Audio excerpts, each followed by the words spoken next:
MP আনার হত্যার তদন্ত যত এগোচ্ছে একের পর এক বেরিয়ে আসছে চাঞ্চল্যকর সব তথ্য। ঝিনাইদহ ৪ আসনের সংসদ সদস্য আনারুল আজিম আনানের হত্যা মিশনে অংশ নেওয়া সর্বশেষ গ্রেপ্তার ২ আসামি ফয়সাল আলী ও মুস্তাফিজুর রহমান। এবার তাদের সম্পর্কে চাঞ্চল্যকর তথ্য পেয়েছে মামলার তদন্ত সংস্থা ঢাকা মহানগর গোয়েন্দা পুলিশ। জানা যায়, গ্রেপ্তার ফয়সাল আলী সাজির আদিনিবাস ভারতে, আর মুস্তাফিজুর রহমান ফকিরের বাড়ি খুলনার ফুলতলায়। তারা চরমপন্থী নেতা শিমুল ভূঁইয়ার ছত্রছায়া চলাফেরা করতেন। গত বুধবার বান্দরবানের পাহাড়ি এলাকায় অভিযান চালিয়ে তাদের গ্রেপ্তার করা হয়। ডিবি সূত্রে জানা যায়, হত্যার পর জিহাদ হাওলাদার সহ তারা দুজন এমপি আজিমের দেহ টুকরো টুকরো করার দায়িত্বে ছিলেন। বিস্তারিত থাকছে প্রতিবেদনের বাকি অংশের, সাথে আছে আমি মেহেদি হাসান। বিভিন্ন সূত্রে জানা যায়, ফুলতলার আলকা গ্রামের জাহাঙ্গীর আলমের বাড়ির ভাড়াটিয়া আলাউদ্দিন সাজির বড় ছেলে ফয়সাল আলী সাজি একসময় ভ্যান চালক ছিলেন তিনি। পরবর্তীতে ট্রাকের হেলপার ও পরে চালক হন।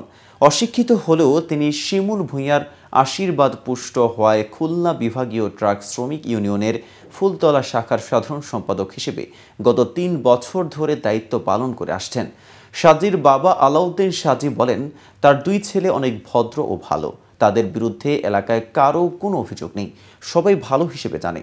গত মাসে উপজেলা নির্বাচনের সময় থেকে ফয়সালের কোনো খোঁজ খবর জানা নেই। তবে পুলিশ তাকে গ্রেপ্তার করেছে বলে টেলিভিশনে তার ছবি দেখতে পেয়েছে এমন লোকজন বলাবলি করছে।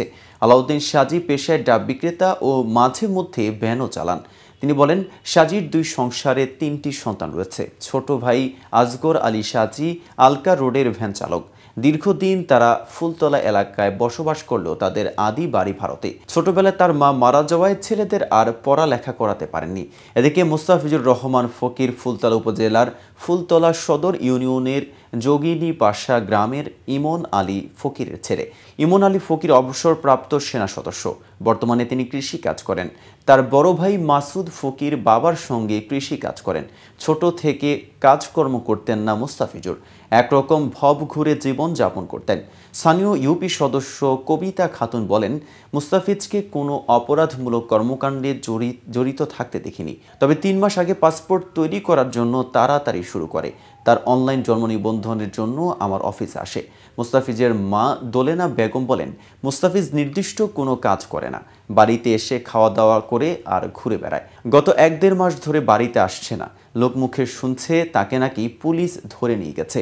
ফুলতলা থানার এসআই শফিকুল ইসলাম বলেন, ফয়সাল আলী সাজি ও মুস্তাফিজুরের বিরুদ্ধে কোনো মামলা নেই, তবে তারা ডিএমপির শেরেবাংলা নগর থানার একটা অপহরণ মামলার আসামি। ডিবির ভাষ্য অনুযায়ী আক্তারুজ্জামান শাহিন কলকাতার সঞ্জীবা গার্ডেনের একটি ফ্ল্যাটে এমপি আজিম হত্যার সব আয়োজন সম্পন্ন করে ১০ মে ঢাকায় চলে আসেন। ১৩ মে ওই ফ্ল্যাটে খুন হন আজিম। বিষয়টি প্রকাশ পেলে ভারত ও নেপাল হয়ে যুক্তরাষ্ট্রে চলে যান শাহিন। যুক্তরাষ্ট্রের নাগরিকত্ব রয়েছে তার, ফলে তাকে বাংলাদেশে ফেরানো সম্ভব হচ্ছে না। এমপি আজিম ১২ মে ভারতে যান। পরদিন ১৩ মে খুন হন তিনি। ঘটনাটি প্রকাশ্যে আসে ২২ মে। ওই দিন রাজধানীর শেরেবাংলা নগর থানায় এমপি আজিমের মেয়ে ডরিন অজ্ঞাতনামা আসামিদের বিরুদ্ধে অপহরণ মামলা করেন। এছাড়া ভারতে একটি হত্যা মামলা হয়। ২ দেশের আইনশৃঙ্খলা বাহিনী ও হত্যাকাণ্ডে জড়িত থাকার দায়ে এখন পর্যন্ত ৯ জনকে গ্রেপ্তার করেছে। আজ এ পর্যন্ত। এতক্ষণ সাথে থাকার জন্য ধন্যবাদ। নিত্য নতুন সংবাদের আপডেট পেতে টেলিভিশন বাণীর সাথেই থাকুন।